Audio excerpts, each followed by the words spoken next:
Welcome to chapter 10. We're finally getting rid of polygons and now we're moving on to a circle. Circles are not polygons. They don't have sides and they don't have vertices. Hopefully from the last video you would know the definitions of anything on this page. Please remember the only difference between a chord and a secant is a chord is a segment that goes through 2 points and a secant is a line that goes through 2 points of a circle. Diameter is a chord. It is just the longest chord of the circle because it runs through the center. What this video is going to focus on today is tangent line and the point of tangency. A tangent line is any line that touches the circle in one spot. The point at where it meets the circle is called the point of tangency. Hopefully, if I gave you a question like this, you would be able to pick out what DE is. And that's a tangent. If I gave you this one,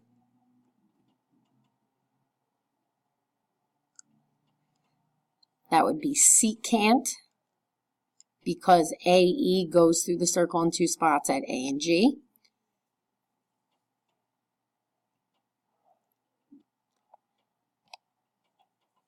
And just be careful with this one. Although AG, when you kind of look at it, is a line, because of up here, this being a segment symbol, it's referring to segment AG, which means it is a chord.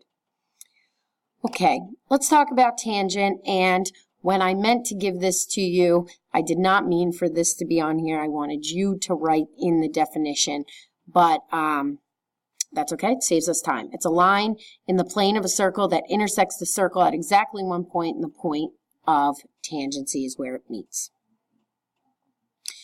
What we need to do is study the 2 theorems in this section, and one of the theorems, 10.1, again, I was going to have you write it, but I happen to have it written in already. So, in a plane, a line is tangent to a circle if and only if the line is perpendicular to a radius of the circle at its endpoint on the circle. So, a little wordy. What it means is this.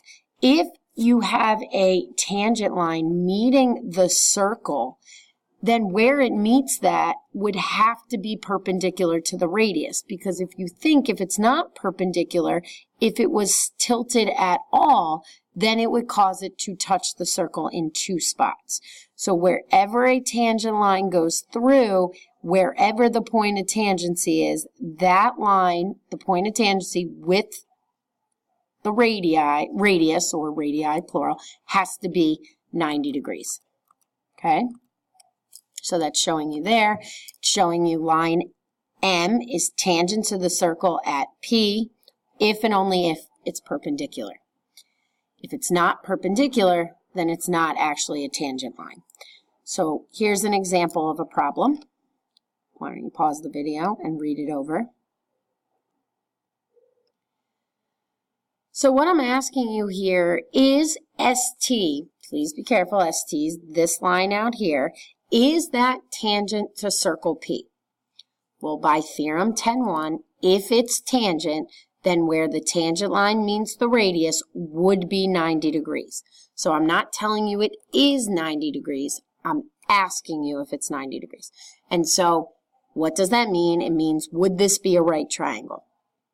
And if you think back to what we know in Chapter 7, if that's a right triangle, then a squared plus b squared equals c squared. So you just have to make sure you are talking about the 90 degrees here, so that 37 is your hypotenuse, which it would have to be anyway because 37 is the longest side. So all we're going to do is run Pythagorean theorem and see if it is equal. If it's not equal, then obviously that's not a right angle, and therefore that's not actually a tangent line. When I do this, it's 1369 compared to 1225 and 144, and it's 1369 equals 1369. So because it's equal, yes, it's tangent. If this was an explain your reasoning, showing me Pythagorean theorem would be plenty enough to show me that you understand that's tangent. And this next problem you would absolutely be able to do. It's just brushing up on some algebra for you.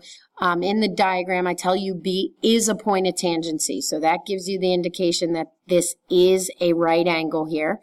Okay, that AB is tangent. So if that's a right angle and I'm asking for R, the radius, then we can run Pythagorean theorem. You just want to be careful. Your side lengths are 80 squared. And R squared, that's your radius here, that's this side, but be careful about your hypotenuse. I'm showing you that this blue part's 50, but this has to be included, so your hypotenuse is actually 50 plus R squared.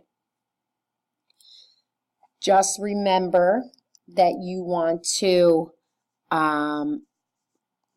FOIL that, because that is actually 50 plus R and 50 plus R when you do that. So 6,400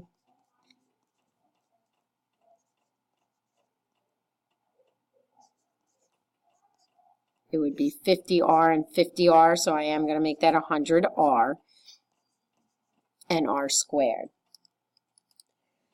Okay, and at this point, before I go any further, it kind of looks ugly because this is a quadratic, but what's nice is there's R squared on both sides. So R goes away, and I get 3,900 equals 100R, and R is 39. Okay.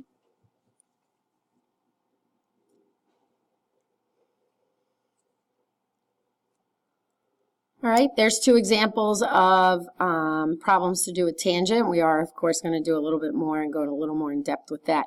The other theorem is 10.2, and again, I didn't mean for this to be here. I wanted you to write it, but theorem 10.2 just says this, that if two tangents are meeting at some external point outside the circle, and we know that they're tangent, we know that RS and ST are tangent, then they have to be congruent if they're meeting at a common external point.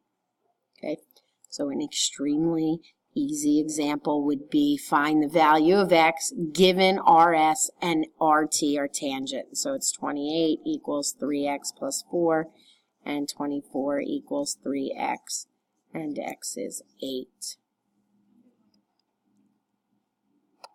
And this last side is just another practice problem from the algebra. If you'd like to go ahead and try it, and then I'll put up the answer in a second. So in this case, I tell you AB's tangent. Of course, I probably would not have the 90-degree symbol there already, but in the directions I would tell you it's tangent, so you would find that this is the right angle, giving you side length R and 12. And then your hypotenuse being R plus 8 squared. So it does confuse people sometimes because they see a 12 larger than 8, and they think that 12 has to be the hypotenuse since it's larger than 8. But remember, only this piece is 8, and whatever we find is going to make it larger than 12. So R squared,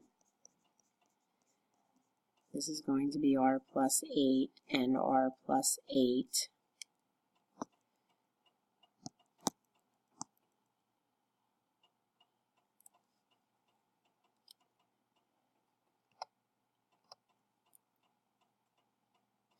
So I get R squared plus 144 equals R squared plus, you're going to get 8R and 8R, so that's 16R. When I combine them, in 8 times 8, which is 64. R squareds will leave. 16R equals 8, and R is 5. Okay, if R is 5, then my hypotenuse is actually 13. So, as you can see, we can use tangents to do a little bit of work with right triangles. All right, thanks.